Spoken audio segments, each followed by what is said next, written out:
In this video, I will show you how to enable or disable the SMB version 1 protocol on your Windows 11 computer. It's usually better to keep it turned off unless you have a specific reason to use it. You might just want to turn it on temporarily to test something, or maybe you want to make sure it's turned off for better security. Whatever your reason is, I'll walk you through the steps. Let's get started. First, open the search box on your taskbar. Click on the magnifying glass or press the Windows key and the letter S on your keyboard. Then type in the words Windows Features. You should see a result that says Turn Windows Features on or off. Go ahead and click on that.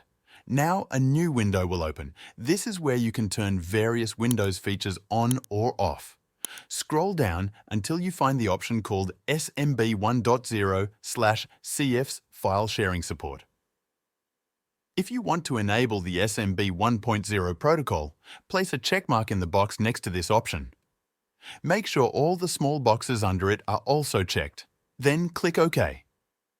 If you want to disable SMB 1.0, uncheck the box. All the small folders under it will also be unchecked. Then click OK.